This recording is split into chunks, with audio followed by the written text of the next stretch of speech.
Biografia de Napoleão Bonaparte, parte 3.6. Olá, bem-vindo ao canal Biografias Históricas. Nessa terceira parte 3.6, vamos continuar relatando as guerras da Primeira Coalizão referente ao período de abril de 1796 a novembro de 1797. Dividimos as batalhas, para que os vídeos não fiquem longos.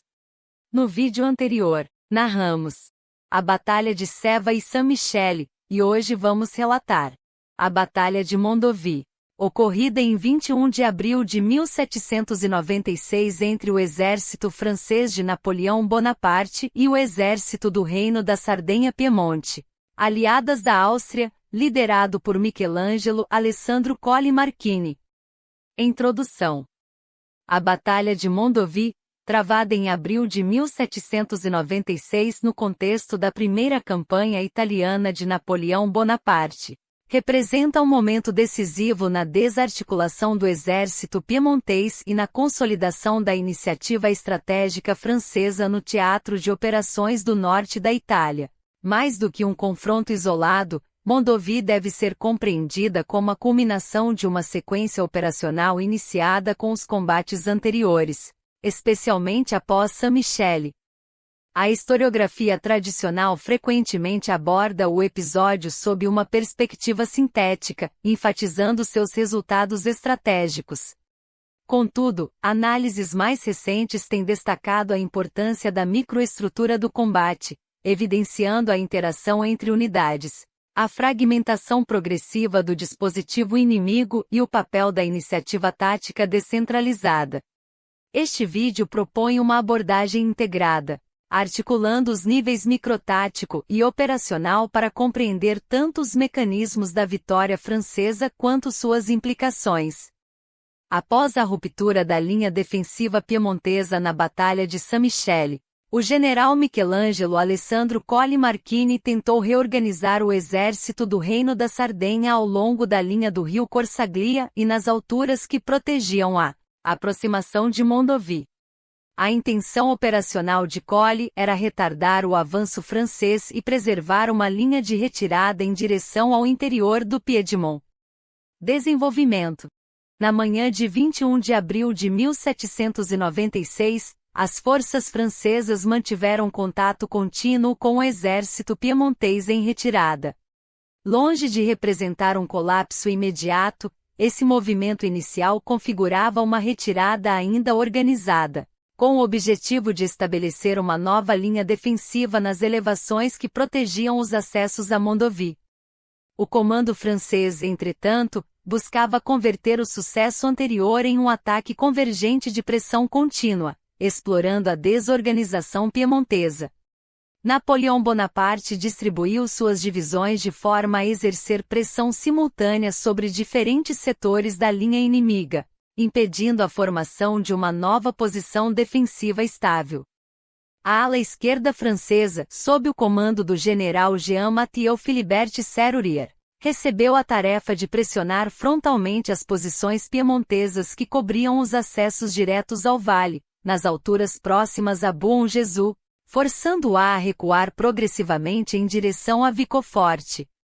General Serrurier organizou seu ataque em 3 colunas de infantaria, frequentemente compostas por conscritos. Conscritos eram os soldados recém-recrutados que compunham grande parte do exército francês sob o comando de Napoleão Bonaparte, mas sustentadas por elementos mais experientes, garantindo coesão sob fogo. Suas brigadas avançaram em colunas de ataque que, ao atingir as zonas de resistência, se desdobravam parcialmente em linha para sustentar o fogo de mosquetaria. Esse movimento, embora lento devido ao terreno irregular, tinha como função fixar as forças do general Colli Marchini e impedir sua redistribuição. Essa organização permitiu manter o ímpeto ofensivo e fixar as forças inimigas em posições defensivas. Simultaneamente, a divisão de André Massena exerceu pressão nos setores adjacentes, explorando intervalos e obrigando as unidades piemontesas a reagirem de forma localizada. Essa combinação de fixação frontal e pressão lateral não produziu uma ruptura imediata, mas desencadeou um processo cumulativo de desorganização. A defesa manteve-se ativa em pontos como La Bicoca, mas a incapacidade de sustentar uma linha contínua levou à abertura progressiva de lacunas. A rapidez da pressão francesa comprometeu a capacidade de coordenação do dispositivo de Michelangelo Alessandro Colli Marchini, cuja defesa, embora ativa em pontos como La Bicoca, tornou-se progressivamente fragmentada.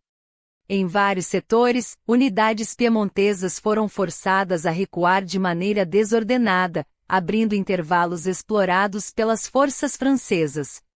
Oficiais como Pascal-Antoine Fiorella, General Jean-Joseph Guieu e Auxerre Auguste Cousin de Dommartin participaram da progressão sobre Vicoforte, evidenciando a flexibilidade do sistema tático francês. Esse nível de iniciativa descentralizada permitiu acelerar a progressão em direção a Vicoforte e comprometer ainda mais a coesão do dispositivo piemontês, contribuindo para o colapso das posições avançadas. À medida que o combate se desenvolvia, a perda de coordenação no dispositivo de Colli Marchini tornou-se mais evidente.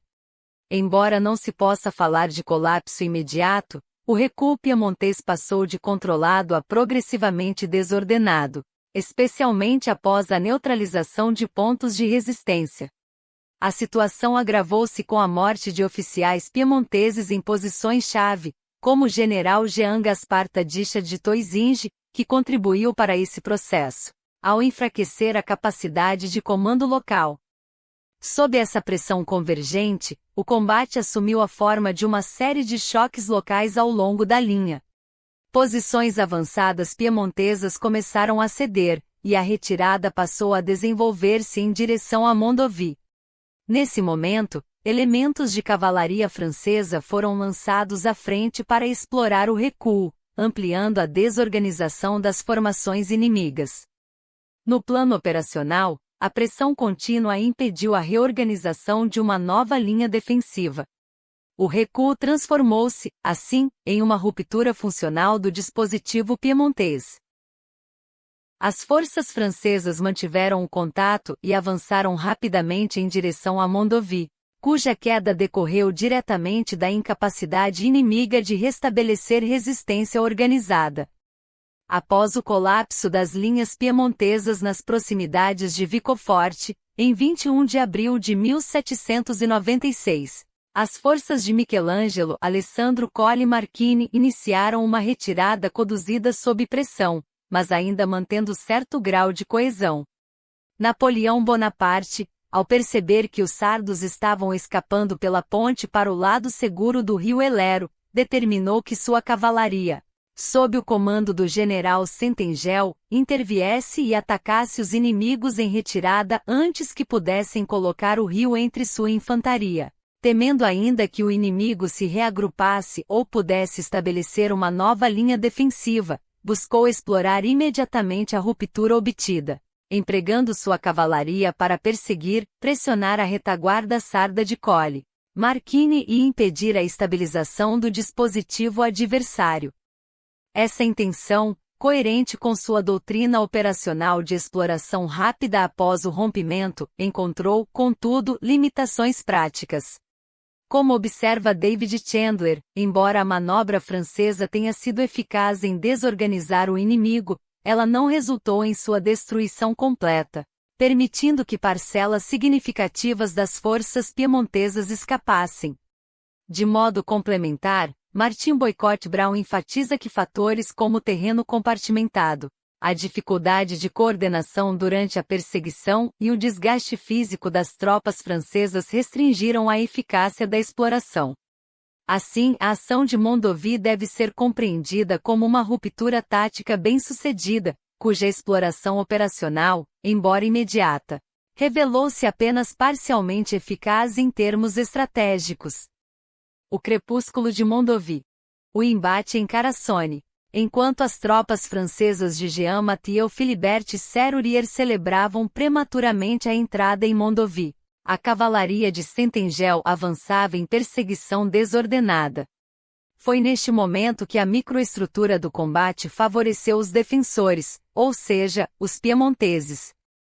O general Henri Christian Michel de Centengel, comandante da cavalaria do Armée d'Italie, desempenhou um papel de exploração e perseguição durante as fases finais da Battle of Mondovi.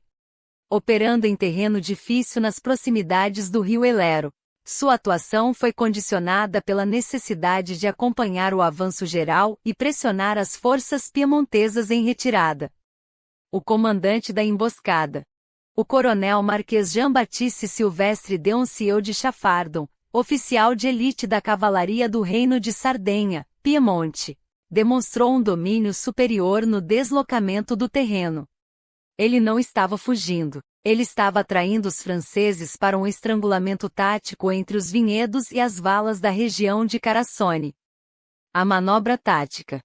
Chaffardon liderou uma contracarga fulminante com os dragões do rei ou regimentos de cavalaria piemontesa, dependendo da fonte específica da ordem de batalha. Eles aproveitaram que os cavalos franceses estavam cansados e em formação dispersa devido aos obstáculos naturais do terreno. Murat, segue com as instruções, enviado pessoalmente por Bonaparte. Encontrou Centengel enquanto este procurava uma passagem no rio Elero com uma pequena parte de sua força de cavalaria. Não havia tempo para reunir toda a força. Henri Christian Michel de Centengel teve que entrar em ação imediatamente com apenas 250 dragões e 25 hussardos. Os hussardos eram membros de uma classe de cavalaria ligeira de elite, originada na Hungria no século XV e amplamente adotada pela Europa, conhecida por sua velocidade, coragem e estilo audacioso. A cavalgada de Centengel foi prejudicada pelo terreno acidentado, mas finalmente, ele localizou um ponto transitável nos arredores de um subúrbio em Mondovi chamado Carassone. A passagem era estreita, e apenas alguns cavalos por vez conseguiram atravessá-la. Centengel levou algum tempo para concluir a travessia, e toda a movimentação foi examinada por sentinelas sardas posicionadas em um campanário. Eles acionaram a Legião Ligeira sob o comando do coronel brigadeiro Giovanni Battista Civaleri de Mazio, que se encontrava nas proximidades do local da travessia. 2 batalhões da Legião Ligeira formaram rapidamente 2 quadrados, bloqueando o caminho de Centengel para a infantaria sarda em retirada, que avançava lentamente em direção à ponte. O quadrado não apenas protegia contra a cavalaria, mas funcionava como uma fortaleza móvel ou obstáculo estático. Ao colocar 2 quadrados no caminho, por exemplo, em um desfiladeiro, estrada ou ponte, a infantaria impedia que a cavalaria inimiga avançasse para flanquear ou passar pela posição, forçando-os a parar ou a tentar uma carga suicida contra as baionetas posicionadas para fora.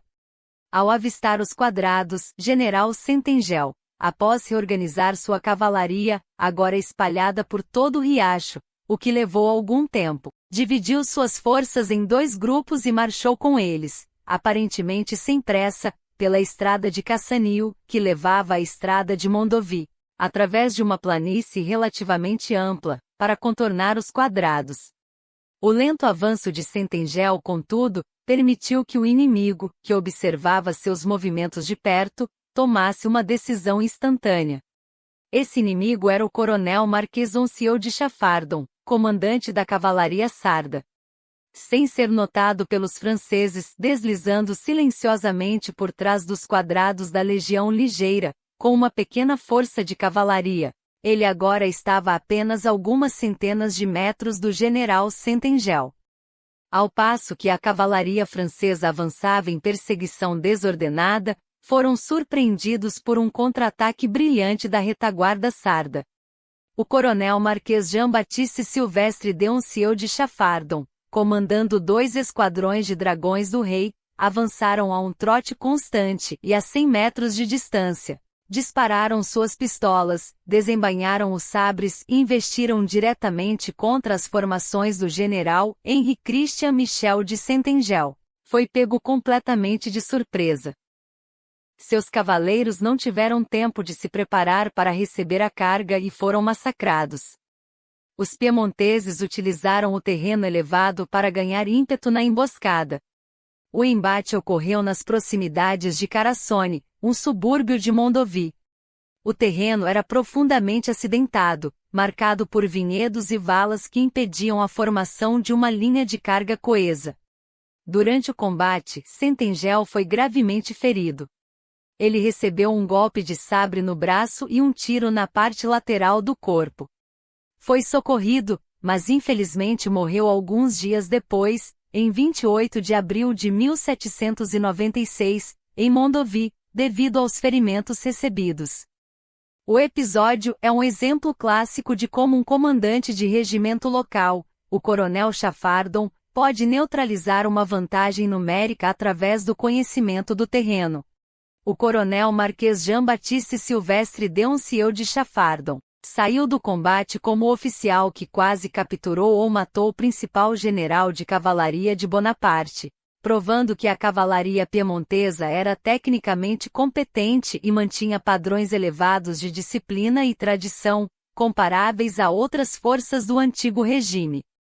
Seu desempenho em 1796 demonstra eficácia tática local, mas também revela limitações estruturais no contexto de operações mais amplas. O impacto para Napoleão. A perda de Centengel foi um golpe duro para Bonaparte. Em suas memórias, Napoleão descreveu Centengel como um excelente oficial de cavalaria, adestrado, inteligente e corajoso. Colapso final do exército piemontês. O ferimento mortal do general Centengel e o contra-ataque da cavalaria piemontesa foram, de fato, momentos de brilho tático para as tropas de Colli, mas não foram suficientes para alterar o destino operacional da batalha. A derrota do exército sardo-piemontês em Mondovì, 21 de abril de 1796, atribuiu-se a uma combinação de exaustão física, isolamento estratégico e aplicação superior da doutrina de concentração de forças de Napoleão Bonaparte. Quando a posição em Vicoforte caiu, a retirada piemontesa em direção a Cherasco transformou-se, em muitos setores, em uma fuga desordenada. A infantaria francesa não deu trégua, impedindo que Colli reagrupasse suas unidades em uma nova linha defensiva sólida.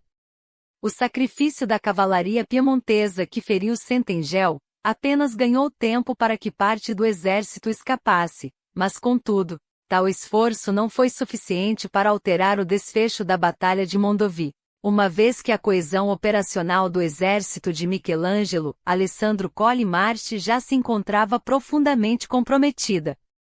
A perda da coesão tática nas formações de Colli para além de Mondovì. O resultado imediato foi a ruptura definitiva do dispositivo piemontês na campanha, abrindo caminho para o avanço francês no Piemonte e conduzindo diretamente às negociações que culminaram no armistício of Cherasco. A capitulação da cidade, precedida por pressão de artilharia, marcou a transição entre vitória tática e resultado estratégico.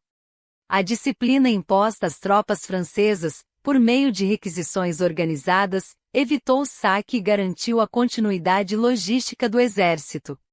Esse fator foi essencial para a exploração imediata do sucesso. Ao chegar às vésperas de Mondovì, o exército da Itália estava no limite absoluto de sua resistência física. Napoleão Bonaparte não tinha um sistema de intendência funcional. É a parte da logística voltada para as atividades de suprimento, uniformes, munição e equipamentos individuais. Os soldados viviam do que podiam saquear. Isso criou um paradoxo. Bonaparte precisava avançar rápido para capturar os armazéns piemonteses em Mondovì e Cherasco, ou seu exército simplesmente se dissiparia por desertar em busca de comida. A agressividade em Mondovì foi, portanto, uma necessidade logística, não apenas uma escolha estratégica. Após a queda da cidade em 21 de abril, a disciplina francesa colapsou quase totalmente. Os soldados, uma vez dentro de Mondovì, ignoraram as ordens de seus oficiais para perseguir o inimigo e se dedicaram ao saque frenético de comida e vinho. Comentário historiográfico. Boycott Brown usa esse episódio para contrastar o mito napoleônico com a realidade brutal. Ele sugere que se os piemonteses tivessem tido uma reserva fresca para contra-atacar na manhã de 22 de abril, poderiam ter destruído um exército francês bêbado e disperso. Uma das críticas mais contundentes é que Bonaparte não conseguiu destruir o exército de Colli completamente após Mondovi. Devido ao caos logístico e ao cansaço, a perseguição foi lenta. Embora elementos da cavalaria tenham mantido pressão sobre as forças em retirada, o grosso da infantaria encontrava-se exaurido, reduzindo a velocidade da exploração. Como resultado, Colli conseguiu retirar uma parcela substancial de suas tropas em direção a Cherasco, o que contribuiu para que Napoleão Bonaparte optasse por uma solução diplomática rápida, em vez de buscar a aniquilação completa do inimigo em campo. Conclusão. A Batalha de Mondovi evidencia a eficácia de uma abordagem operacional baseada na pressão contínua e na coordenação entre unidades, combinada com uma execução tática flexível e descentralizada.